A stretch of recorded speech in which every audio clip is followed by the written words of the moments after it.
Hi folks, welcome to another episode of the 59th Minute FPL Podcast, which is brought to you by Fantasy Football Scout. I'm Mark McGettigan. You'll find me on Twitter at FPL General.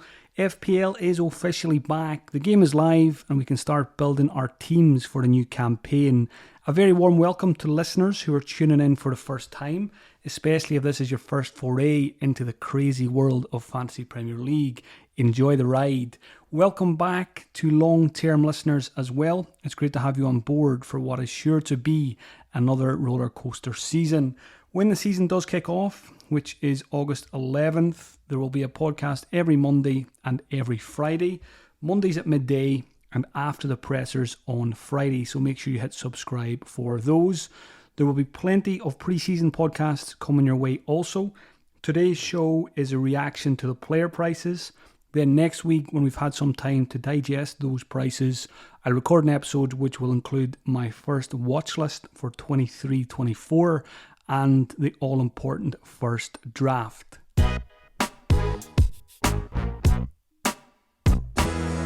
Before I get into the player prices and answer some of your questions, I just want to mention the special offer at the moment at Fantasy Football Scout. There's a 30% discount if you sign up in pre-season. I've been a member for as long as I can remember, and I highly recommend you doing so. You've got all the tools you need there for a successful Fantasy Premier League season. I will be doing a weekly article and also some video appearances on Scout this season as well.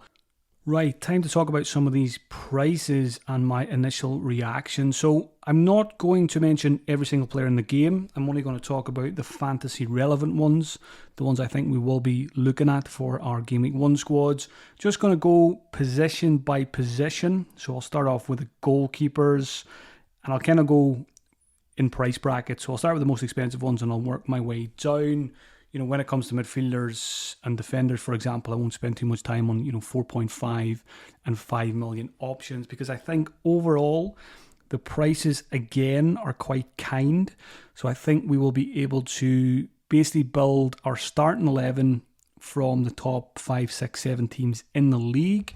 So I don't think we need to be looking too much at, 4.5 and 5 million options. Goalkeepers, first of all, always a position I find quite tricky in Game Week 1. It's kind of hard to get it right from the outset. And I do like to try and pick a goalkeeper and stick with them until the first wildcard. I usually go for a 4.5 and a 4 million backup. But if there's an attractive 5 million option, I'm willing to pay an extra 0.5. And I think my initial reaction, that is the case because Aaron Ramsdale at Arsenal is 5 million when the likes of Ederson, Alisson and Nick Pope are at 5.5. So I think when you've got a goalkeeper from the team that finished second in the league last year, could easily have been 5.5 like the others. I think that's going to make Ramsdale a very, very popular pick in Game Week 1. I think there's a very good chance he could be in my squad. Now, probably the only reason he won't be in my squad is if I start building the other positions in the team and I'm 0.5 million short, I'll just move down to a 4.5 option. So Ederson, Alisson and Pope are in the top bracket for goalkeepers. I don't see myself paying a premium for any of those. Ramsdale, I think, is the best 5 million option. Elsewhere at 5 million, you've got Emi Martinez at Aston Villa. His future's kind of in the balance, might not be at Aston Villa, so we need to wait and see what happens there. Kepa at Chelsea, if he does remain number 1, which it looks like he's going to do so, I think he's a decent option there as well, at the same price as Ramsdale. You've got last season's hero, David Raya, but will he be at Brentford? Will he even be in the Premier League? Another one just to wait and see. I thought Jose Sa at Wolves was overpriced at 5. I thought he should have been 4.5 with the others. And at Tottenham, not a team I expect to keep too many clean sheets. Both of their goalkeepers, Lloris and the new guy, Visario, have come in at 5 million also. So I don't think there'll be too much interest there. And it might not be clear who's first choice to start the season anyway. So in terms of the 5.5 million and the 5 million goalkeepers, to me, my early thoughts are Ramsdale is the standout. Now, another reason why people might end up not going for Ramsdale, you might want 2 Arsenal attackers who are good value also, and Gabriel is only 5 million in their defence, also Zinchenko. So you might not have a spot for Ramsdale if you want to go for those other Arsenal assets. If I end up needing a 0.5 million, where will I go if I go for a 4.5 goalkeeper. The options I've picked out are Pickford, Leno, Sam Johnston, Flecken at Brentford if David Raya leaves, which I think probably will happen. And you've also got the Brighton goalkeepers. There's 3 Brighton goalkeepers at 4.5 because they've signed a new guy, Verbruggen, as well. And again, it might be a bit unclear on who's going to start the season as the Brighton goalkeeper, but you would imagine it would be Steele from the end of last year. So in terms of 4.5 options, again, initial instincts are Pickford probably stands out in a Sean Dyche team, can rack up the saves and possibly the bonus. Leno had a very good season last year. If he could replicate that, he'd be a very good goalkeeper option. I think I owned Johnston for 1 game week last year on the free hit, and he got me a 10-pointer, so I've certainly got a soft spot for him. If he remains first choice under Hodgson, which he probably will, I think he could be a good option there as well. Looking at the 4 million options just very briefly, the only one that caught my eye was Areola. A lot of us have been kind of waiting for Areola to take over from Fabianski, and it's never really happened, and it still might not happen this year. But I think the West Ham goalkeeper situation is one to keep an eye on. If they sign someone, if Areola gets lots of pre-season minutes, you could even go for both, because Fabianski's 4.5 and Areola, the backup, is 4 million. So you could just go for both of those. Dare I say it, it's like going for Ward and Everson, and whichever one plays, at least you know you're going to have a goalkeeper. Although West Ham guys are 0.5 more expensive than the 8 million Leicester double up. Anyway, I really shouldn't mention the Leicester double up. Too many scars there from last season. But certainly Pickford, Leno and Johnston stand out to me, and then I'll see what happens with the West Ham situation as well. But to summarise goalkeepers, Ramsdale, if I can afford him, I think we'll have a very good chance of beating my Game Week 1 squad.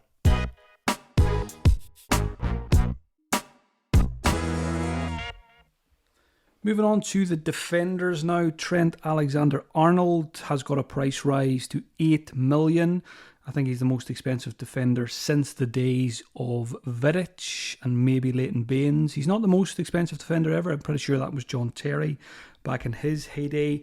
Trent, even with a price rise, I think is a must-have and almost certainly will be one of the first names in my team sheet. I think he is worth the 8 million. He's been an 8 million asset for a while anyway. I think if he was 8.5 million, he'd probably still be in my team. So I don't need to speak about him too much, but I'll come back to him when I mention the other Liverpool defensive options.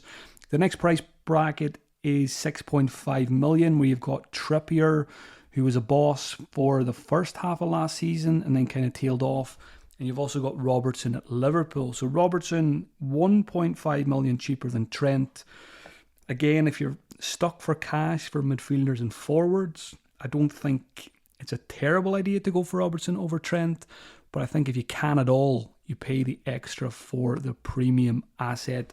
Trippier and Newcastle's fixtures are pretty terrible to start the season. So I don't think many will go there to begin with, which could make him quite a nice differential if he can trump those fixtures and get a few points in the first 3 or 4 game weeks. But certainly, I don't think Trippier will be in my Game Week 1 squad. He'll be one of those where when Newcastle's fixtures improve, that's when he'll become an option again. And even at 6.5 million, if he can get anywhere close to where he was in the last campaign in terms of points and performances, I think he'll still be a popular FPL pick. In the 6 million bracket, you've got Virgil van Dijk. So again, when you compare Van Dijk to Trent, a 2 million saving is a lot of cash. And a lot of people won't give this any thought and they'll just pick Trent and just completely ignore Van Dijk. He's probably a player that's been overlooked quite a lot in FPL over the years because of the fullbacks. But if you go back and look at Van Dijk's points, they're never, hugely behind the fullbacks. He's always, he's a decent goal threat. He's probably one of the best centre backs in the league in terms of goal threat. So if you can get, if you can have a very good season and get 3, 4, 5 goals and an assist or 2 thrown in as well, he can prove to be better value than Trent. Spending 6 million rather than 8 million. So what I would say is don't rule Van Dijk out when you're looking at your defensive picks. In the 5.5 million bracket, you've got a few exciting options, in particular at Chelsea. Reece James and Chilwell are both 5.5. Both are very exciting options, but they always feel like options that could really come back to bite you as well in terms of injury and stuff like that. So most of us have Reece James scars, but most of us are also very excited by the prospects of having him in our FPL team every season, because we know what he's capable of when he's on the pitch. So James and Chilwell will certainly be in the thinking. I won't be going for the double up, but I think it'll be one of those. The first couple of drafts I put together won't have a Chelsea defender. When it gets to the final week before the season starts, the temptation will be strong to go for a James or a Chilwell, especially when the fixtures are good for Chelsea. So that's one to come back to closer to the start of the campaign. Keep an eye on their fitness in the pre-season games. Luke Shaw is also 5.5 million, had a very good campaign last year. Could have arguably been 6 million, and I don't think anyone would have been too bothered. So I think Shaw at 5.5 is a pretty solid pick at any point in the campaign. Quite surprised Ben White is 5.5. I think they've probably priced him out of the game. When you've got Gabriel at 5, you're not going to pay an extra 0.5 for Ben White. They've got Timber coming in from Ajax now as well, so need to see how that impacts White's minutes. So yeah, White to me is a bit of a mistake. They should have made him the same price as Gabriel. Both of them 5 million or both of them 5.5. Both of them really should have been 5.5, I think, playing that defence. And likewise, Ramsdale probably should have been 5.5 also. At Manchester City, you've got Ruben Dias and John Stones, who are both 5.5 as well. If John Stones continues to play in this kind of more advanced defensive midfield role, I think he will be a popular pick come game week 1.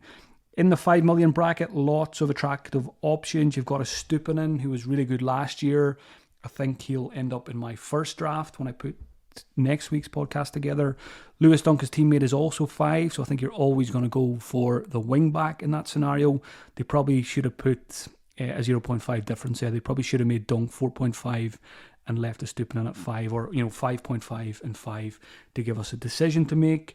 At Arsenal, Gabriel, Saliba and Zinchenko are all 5 million. Again, I think all three are underpriced.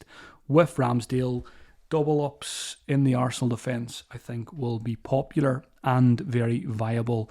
At Manchester City, Ake and Akanji are 5 million. Decent options there as well. Minutes are always a bit of a nightmare with Pep, though. Fabian Schär, who had a pretty decent season last year despite not scoring, despite having about 99 shots. I know that because he was in my team for most of the season, and I'm still waiting for him to hit the back of the net, even though we're in the summertime now and it's definitely not going to happen. Fabian Schär is 5. I don't think very many are going to go there because his teammate Botman is 4.5. Again, I think that's a mistake. Botman should have been 5 along with Fabian Schär. Moreno at Aston Villa is also an attractive option at 5 million. A very attack-minded fullback who really caught the eye towards the end of last season. I think when you do a Moreno versus a Stupinan decision, to me they're pretty similar FPL assets. So I think that will be a debate going into the season as well. And finally, in the 5 million bracket, you've got Pedro Porro at Tottenham. Again, very attacking fullback. Was taking corners towards the end of the season as well. Could have easily been 5.5. So I think at 5, that makes him attractive also.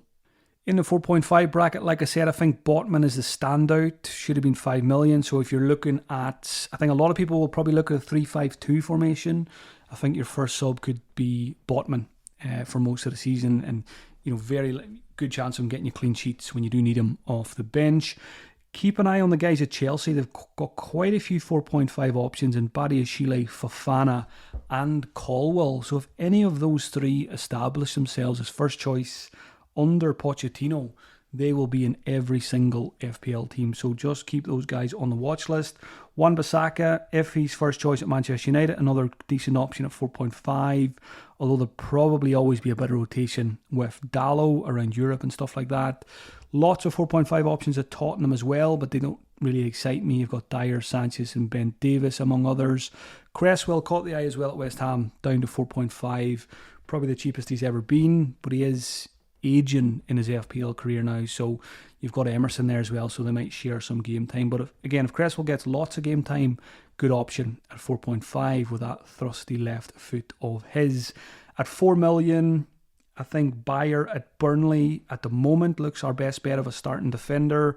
Played most of the Burnley games in the Championship last season. And you've got Bell at Luton as well. But yeah, I think Bayer will be in my first draft as my 4 million defender. So in summary, Trent's probably going to be on my team. Bayer will probably be my 4 million defender. And then it's what do you do with the other spots? I like Estupinan. I like Gabriel at 5 million. Temptation to go for a Chelsea wing back. And again, Moreno's a decent option there as well. And Botman, I think if I go 3 defenders, Botman will probably be my 4th defender on the bench. Again, very early thoughts here, and we know how much can change between now and the start of the season. But it's good. I think it's good to do a first draft, get your first thoughts down, and then you can refer to them in game week 1, just before game week 1 starts. Ask yourself, why have your thoughts changed compared to your first initial thoughts?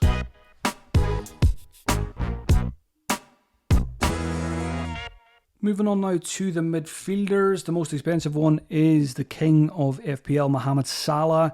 He's had a 0.5 million price drop to 12.5 million. That was a bit of a surprise. Could have easily stayed at 13. I'm not seeing him in very many teams at all. People that are posting their first drafts, a lot of people are going for Haaland. Lots of, 8 to 9 million midfielders. They're going for Trent.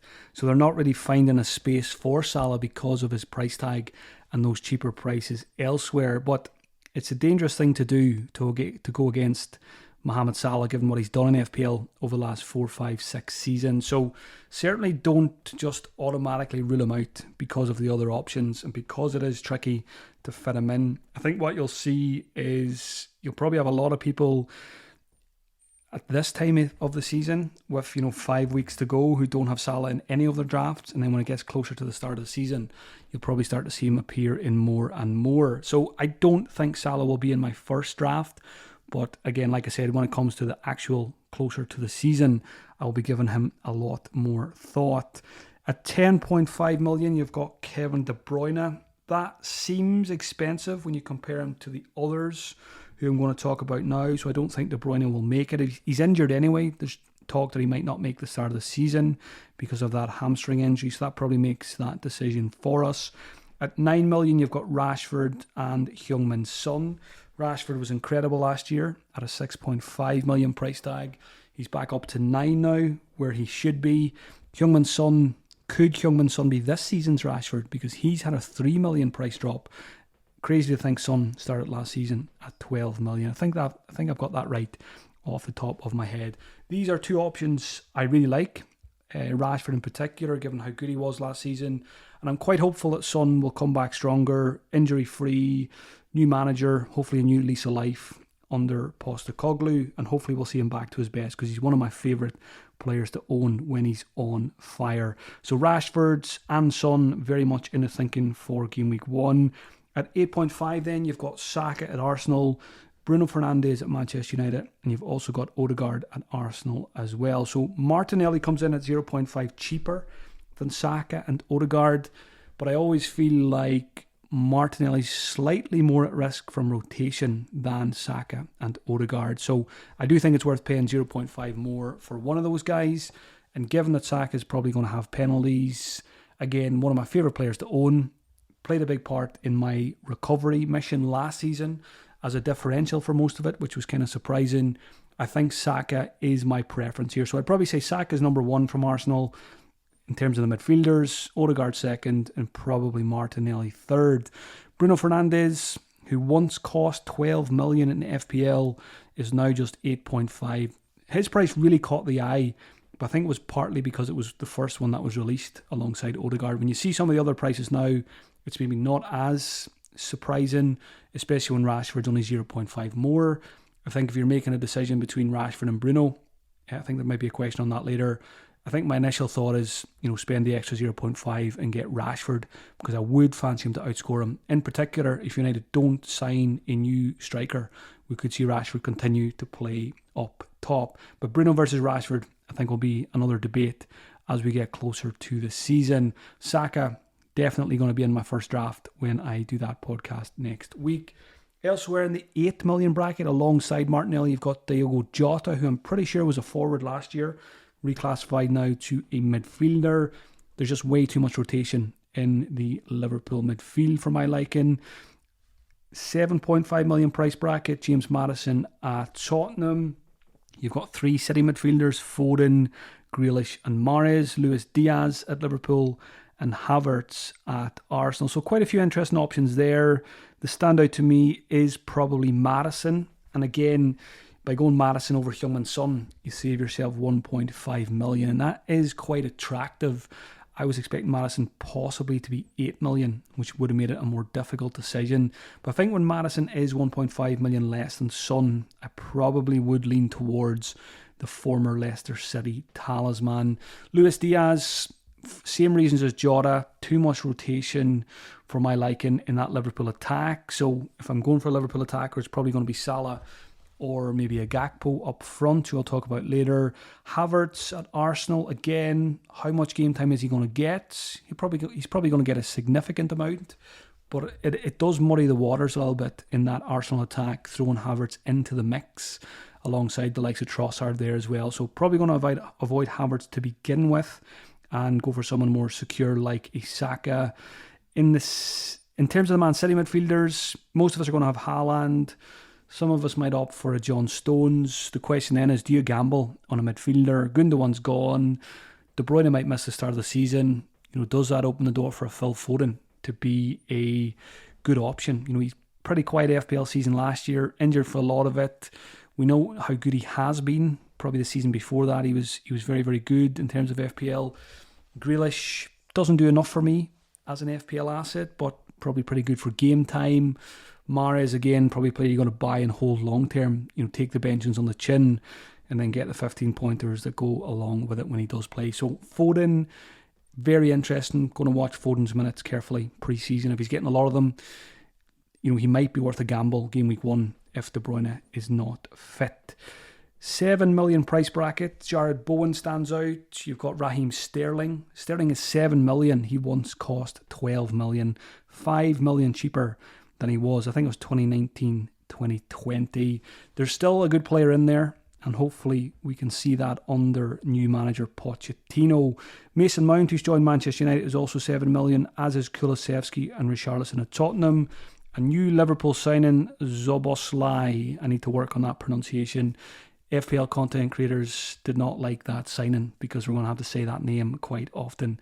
Might just call him Dominic. I'm pretty sure that is his first name, which is much easier. Out of these guys, Jared Bowen, I like. Sterling, probably a wait and see. Mason Mount, also a wait and see when you've got Rashford and Bruno as options in the Man United midfield.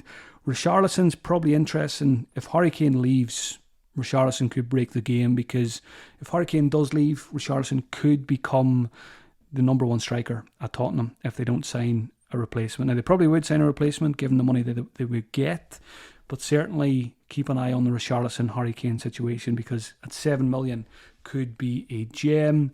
Hopefully we see better from Kulusevski than we did last season, because he's a cracking player and he's certainly got the potential to be a very good FPL asset as well. And the new Liverpool guy, again, probably just a wait and see, like I do with most players joining the Premier League for the first time, although Erling Haaland didn't do too badly last season. You've got to have some exceptions to your rules. In the 6.5 million price bracket in midfield, Mitoma, probably the standout. 7 goals, 9 assists last season. Very keen to go back there. His teammates, Solly March and Pascal Gross, are also 6.5.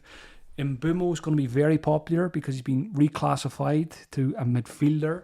Tony suspended until January. And Mbeumo very quietly got 9 goals and 9 assists last season. I think he got something like 17 bonus points as well. So if Mbeumo can continue his form from the end of last season as a 6.5 million midfielder, he could be a really good option. Eze at Palace has got a price rise of 1 million to 6.5 because he finished the season so strongly. Not overly keen on him. I think I'd prefer Mitoma or Mbeumo. And then you've also got Miggy Almiron at Newcastle, who smashed it in the first half of last season and then did absolutely nothing when I bought him after the restart. So in the 6.5 bracket, I think the standouts very clearly are Mitoma at Brighton and Mbeumo at Brentford. Down to the 6 million midfield bracket, I'll just fly through these. I was very surprised to see Brennan Johnson be reclassified as a midfielder. I really don't understand that. he is a forwards. Anytime I watch him, he's playing pretty close to goal. But again, maybe they're just giving us another option in midfield, because very unlikely that we would pick him if he was a forward in FPL with the other option. So good to see him reclassified. And if he gets significant minutes, really good player. He's only going to get better. So I think Brennan Johnson at 6 million is very, very interesting. Gibbs White, likewise, very good player. But again, if you're going to have an out of position Brennan, you're going to go for him over Gibbs White, I think. McAllister, who's moved to Liverpool from Brighton, is also 6 million. Don't like him as much at Liverpool as I did at Brighton, because you don't really want McAllister to take one of your Liverpool spots when you want to get Trent, Salah, and probably one of their other attackers as well. Jacob Ramsey, one to keep an eye on at Aston Villa. Very good season last year, and I expect him also to kick on this year. He has picked up an injury at the Under-21 European Championship, so keep an eye on that as well. And finally, 5.5 million bracket.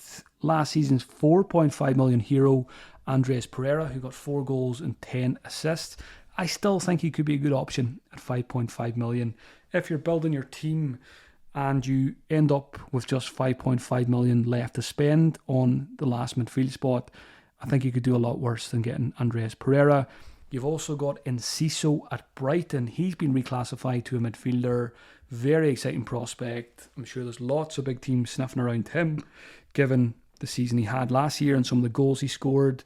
So Enciso, again, it all comes down to minutes. I don't think I'd go there in game week 1, but if we get to game week 4, game week 5, and he's getting lots of starts, he will probably emerge as the best cheap midfielder at 5.5. In summary, the midfielders, Salah's probably not going to be in my first draft. Rashford and Son will fit both of them in if possible, but probably unlikely. Saka, almost locked into my game week 1 team, I would say. Madison's decent option, I like. At 7 million, again, probably not going to go for a 7 million option. Bowen, Sterling, Mason Mount, those guys, they don't really appeal to me massively. I like the 6.5 guys more, Mitoma and Mbeumo. So probably going to have at least one of Mitoma and Mbeumo. Might even end up with both. And then as a fifth midfielder, I think hopefully the 6.5 guy will be my fifth midfielder, and I don't have to drop down to 4.5, 5.5 for that position. So I think I will be trying to fit in 5 midfielders at 6.5 million and above. So might have to cut some corners in defence and up front for those reasons.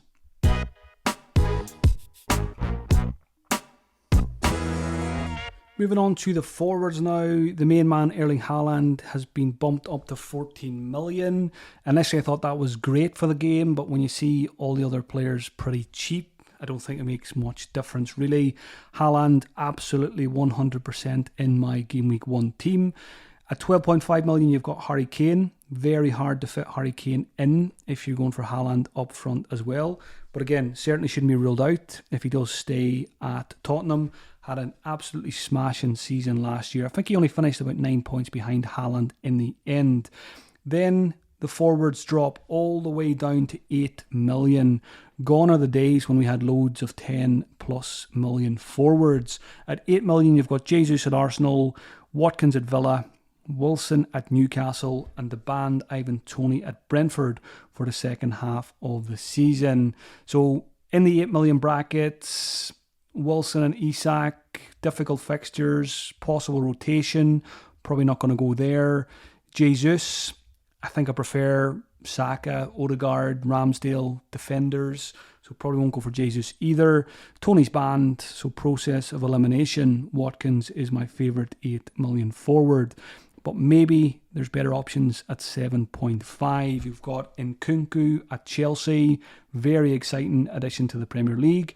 Isak, Mitrovic, and at Liverpool you've got Gakpo and Darwin at 7.5. So again, not overly keen on Newcastle strikers to begin with, mainly due to fixtures.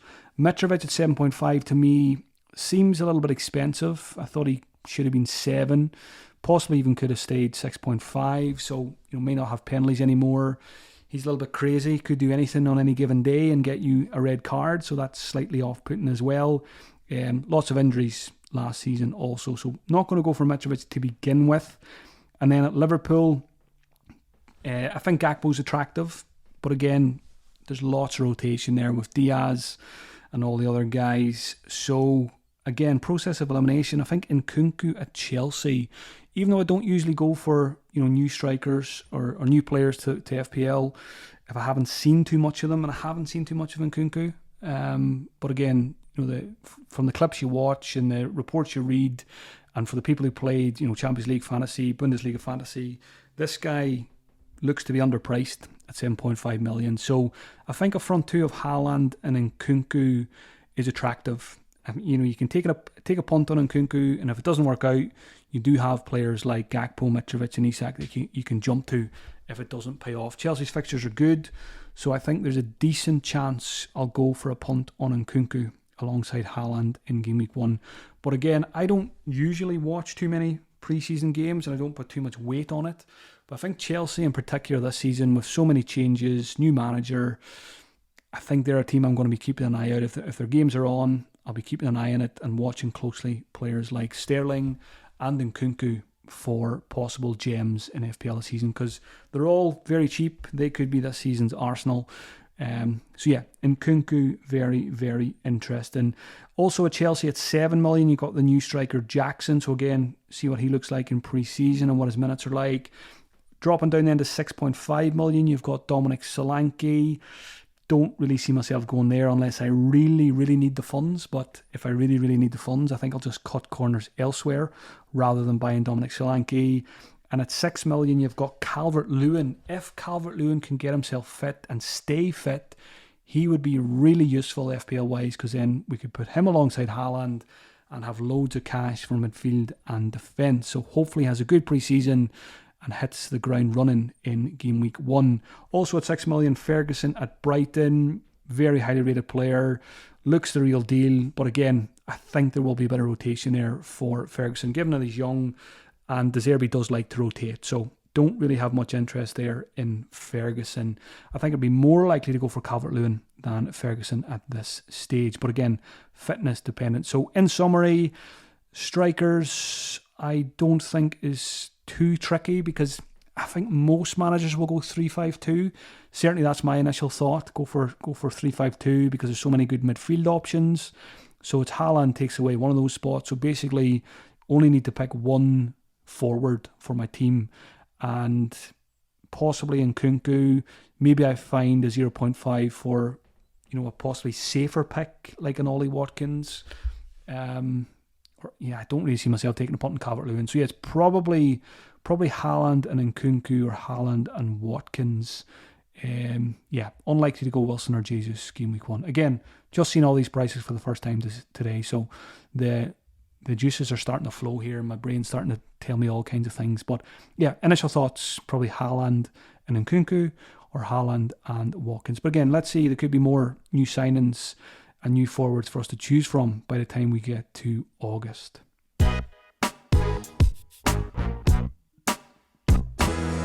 Time to answer some of your questions now. And if you do want your question featured on the podcast this season, each week, before each episode, I just put out a tweet on my Twitter at the FPL General for questions. Send them in there and I pick out the best ones for each episode. Question from Sean Henderson. Have FPL towers catered too much for the casual managers? The prices seem pretty reasonable for midfielders especially. Do you feel it could get a little template again? Yeah, I do think. I think the first day of price releases was Monday. I was quite hopeful. I was quite happy. Trent was expensive. Haaland was expensive. But then on Tuesday, I think the Arsenal guys came out. Zinchenko was cheap. Saka was cheap.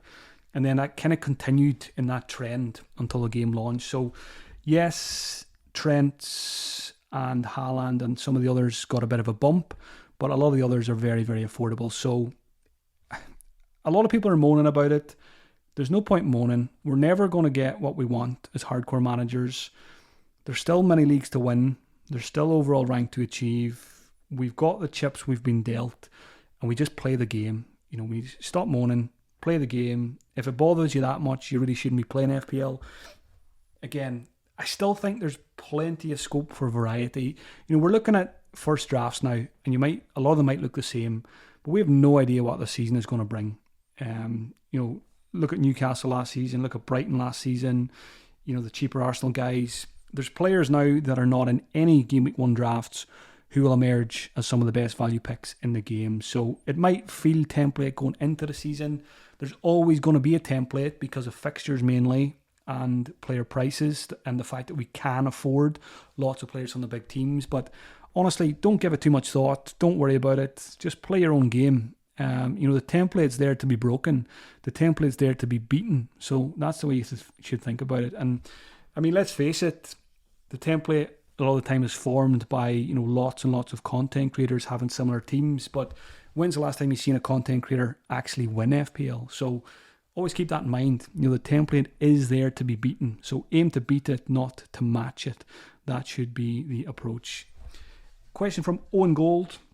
How much do you think about keeping your squad flexible for Game Week 1 on the basis that there are always players we want around Game Week 3 that aren't even on the radar before the season starts? Any tips for building a squad which keeps your options open? Yeah, flexibility is probably one of the most important things when you're building a Game Week 1 squad. And I'll touch on more of this in future pre-season podcasts. I'll probably touch on a price point approach. So you might hear content creators, podcasters, and people writing content over the next few weeks talking about price points, and that's basically kind of building your squad around prices instead of the players. You might want an 8 million defender, a 5.5 defender, a 4.5, and then 2 4 million defenders. You might want an expensive striker and a mid-price striker, and then a dud striker, and you kind of pick the players afterwards. So again, my initial thought this season, there's loads and loads of good midfielders. I'm going to want to jump around them a lot. So I want as many as possible. So I probably will set up with 5 starting midfielders in my team. And again, it'll be flexible. I probably won't have 5 midfielders that all cost 8 million and above. And again, Salah's a good example here. You might want to have Salah because if you have the most expensive midfielder in the game, you can jump to any other midfielder later. That goes for Trent, that goes for Haaland in the other positions also.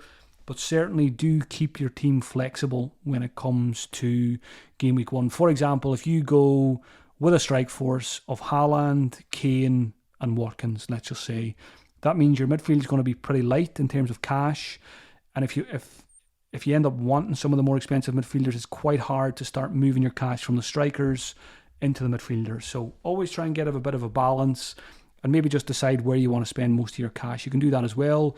You might not want to go as heavy in midfield as I do. You might be, dead set on getting 3 good strikers rather than having one for the bench. So again, comes down to personal preference here, but certainly do keep things flexible. Question from Luke Street. Is Haaland essential?